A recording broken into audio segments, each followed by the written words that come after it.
What's up guys, Dan Kohan here, and we are in our 4th rehab house. We're gonna do a walkthrough today of this house. This is actually a 2-bed, 2-bath that we picked up from a wholesaler. We're going to be buying it. We're working on rehabbing it right now. We closed on it a few weeks ago and have been working on it ever since. And we're gonna sell this one after we finish it.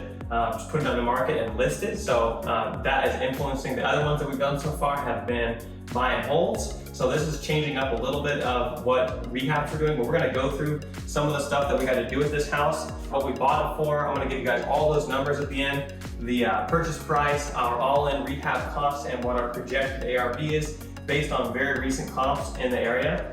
But yeah, let's get right into that, guys. Real quick, go ahead, if you like this, go ahead and like the video and subscribe to the channel for more walkthroughs and more real estate tutorials. And one of the things that we really like to do when renting them is to actually get an awesome rental management software, guys. And quick plug here, guys, the software that I use, Rent Redi, is a really great one for that. That I personally use. It saves me tons of money every single month on going to the bank, collecting rent, screening people and such like that. So go ahead and check that out in the description, guys, if you're interested. Use my link for an awesome discount.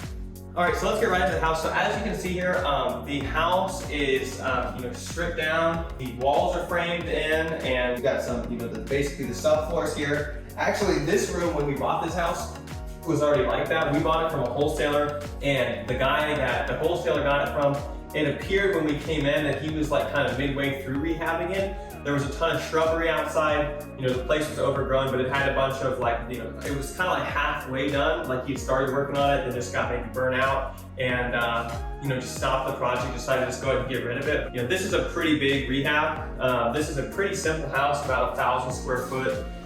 Just a 2-2 on a basement. So it's pretty straightforward, I guess. So we're gonna actually, right here in the living room, guys, we're gonna be, this is just a small living room. We're gonna be painting, putting in carpet in here in this room, and then in this master room in here.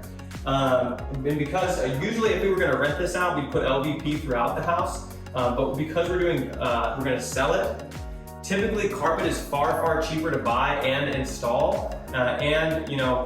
Purchasers of a house they probably will like carpet more, so it will actually probably add to the value of the house.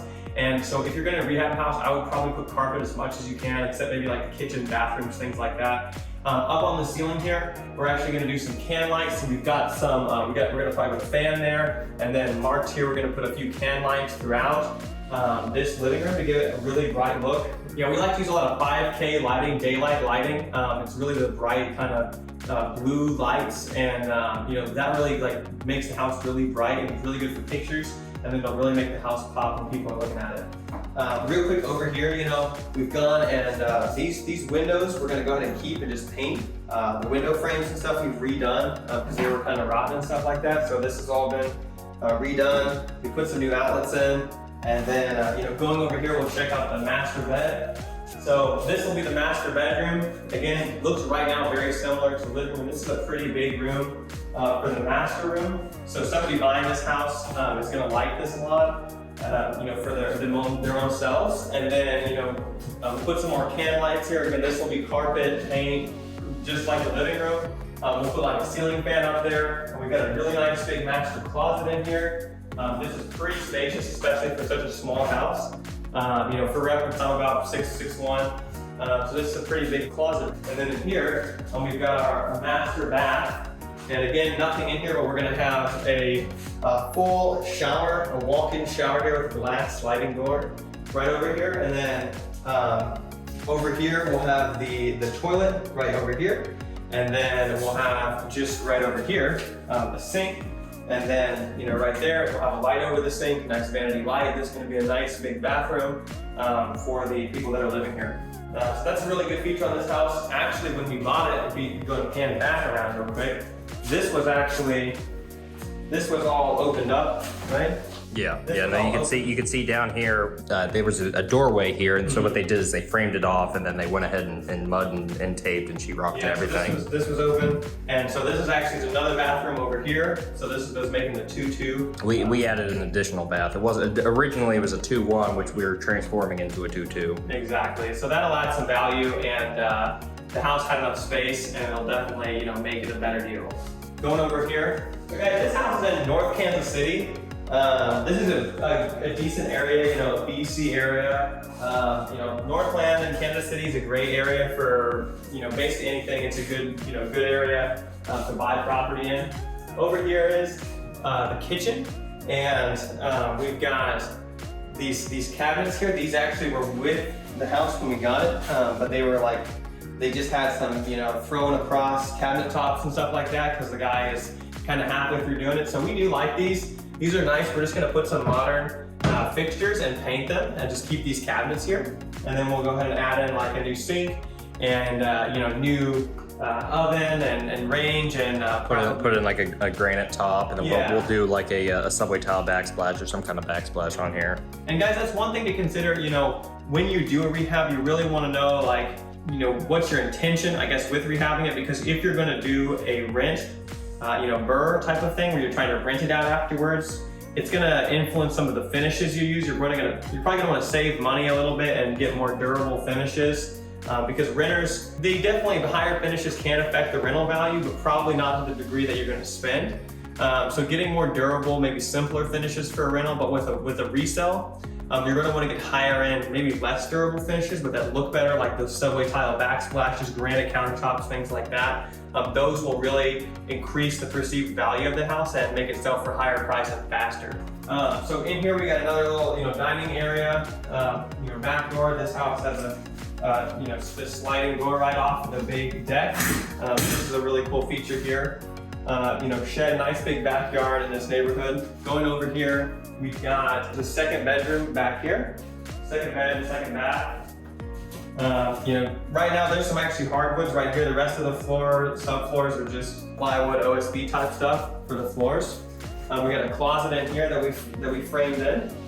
And then in here we got a bathroom.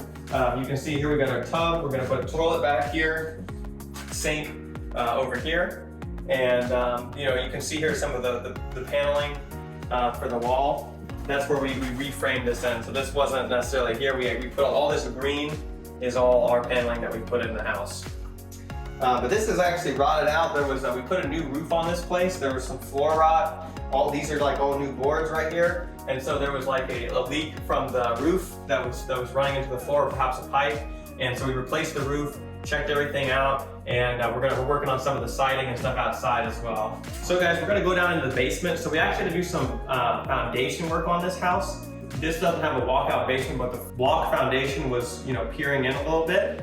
You know, so people get scared about foundations, and they definitely can be. They are costly, and you definitely want to know what you're doing when, you know, dealing and diagnosing foundation problems. You know, get a foundation guy out there to give you a quote on the particular issue, because it can get expensive very fast for foundation work. But that doesn't mean that you should shy away from a rehab because it has foundation problems, as long as you get a good bid and you know what you're doing, and you have enough information where the deal still makes sense even with the foundation work. It's just like any other renovation.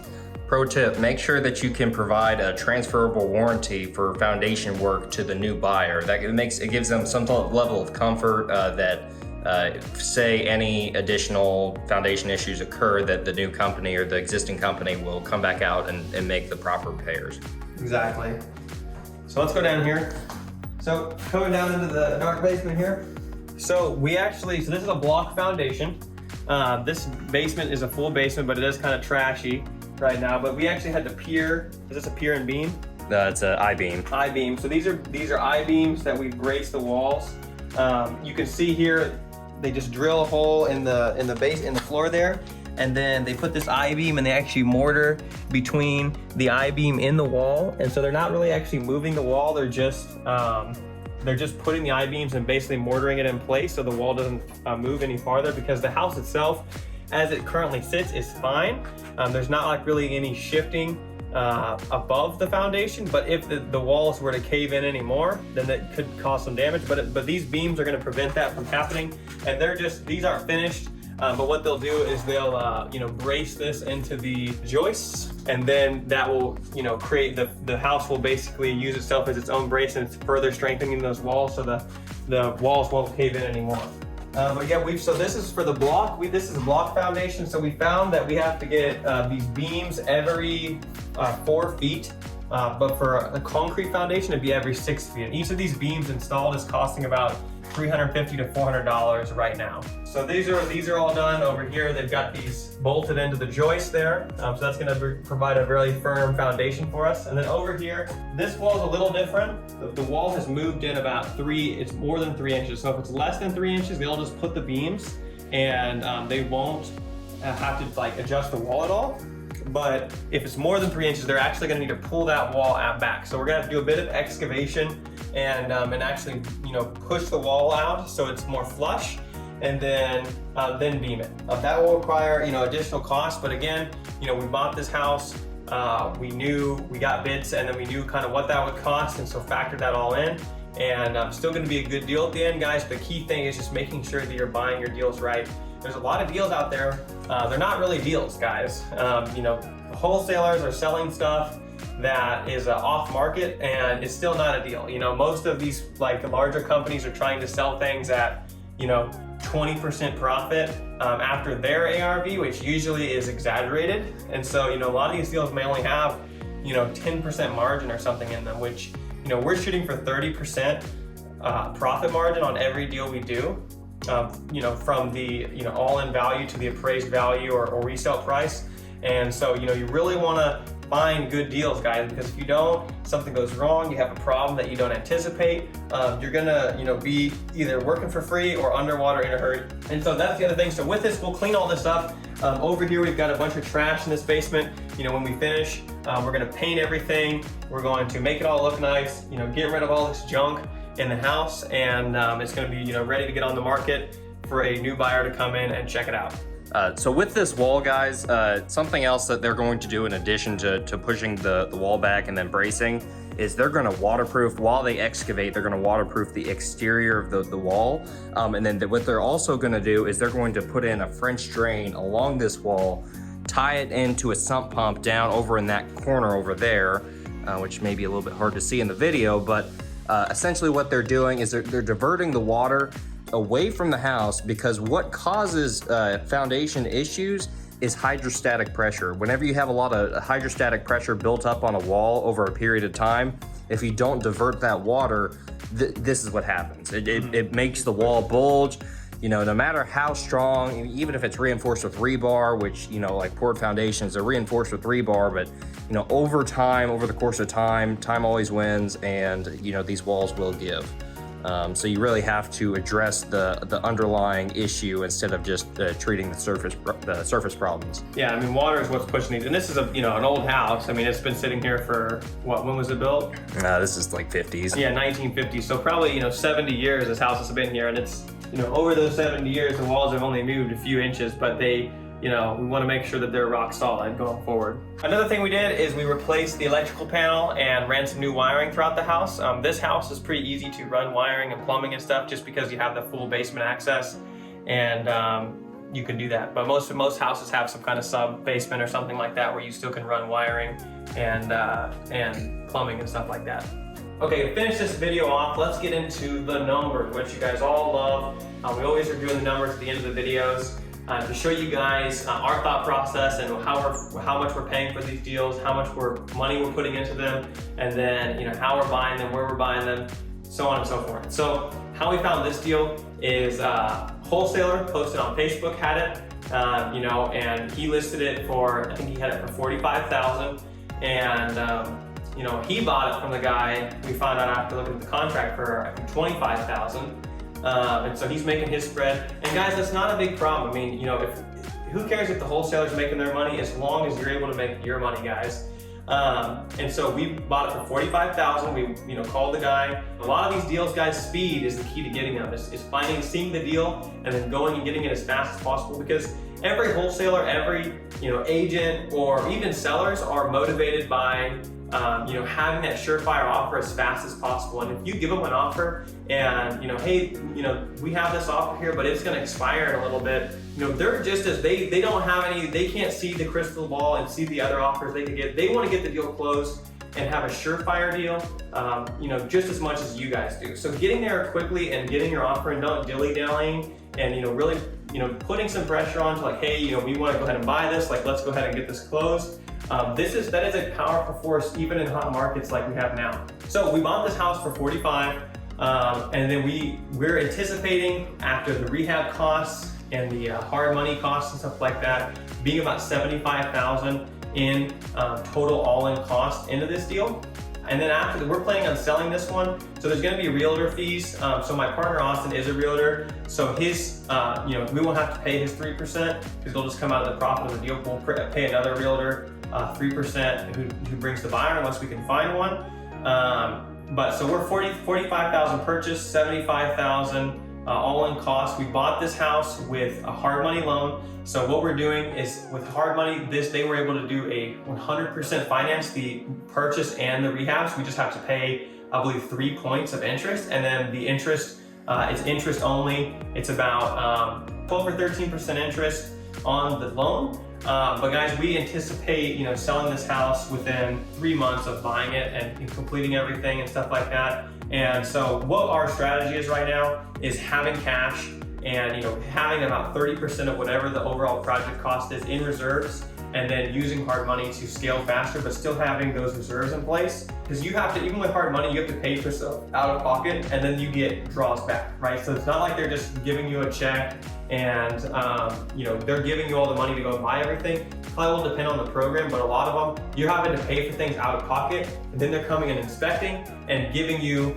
reimbursement for all those expenses until the project's finished.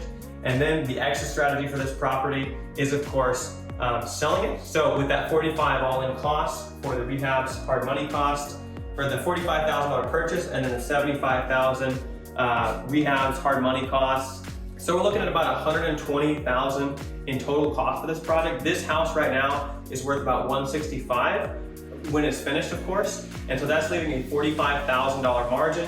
After we pay a 3% realtor commission, that's probably about $5,000. So we're looking at all out the door on this place. We're looking to shoot for a $40,000 profit on this property, and that's divided by 165. That is about a 25 to 30% margin on this project. Guys, real quick, if you're liking this, go ahead and like the video and subscribe to the channel, guys. And if you're looking to get into wholesaling, or if you're trying to find deals for yourself and do things like this, but you don't know what to do with it, send them to us, guys. Send them to me, send me a DM, and we'll work with you on it. Whether we'll buy it or help you with it, we want to work together with people, guys. So let us know, send me a DM or an email, and we'll get with you. Guys, just to reiterate, if you guys have a deal, we will pay assignment fees. We will pay you to bring us deals, guys. We want deals, and we'll pay for them. We are very generous. We know you want to make money, we want to make money, and if you can find deals, we'll pay you for them, guys. So bring us deals as soon as you can. With that, thank you all for watching. Check out the other videos on my channel, and like, subscribe, and comment, guys. And this is Dan Kohan, and I'll see you guys in the next chapter.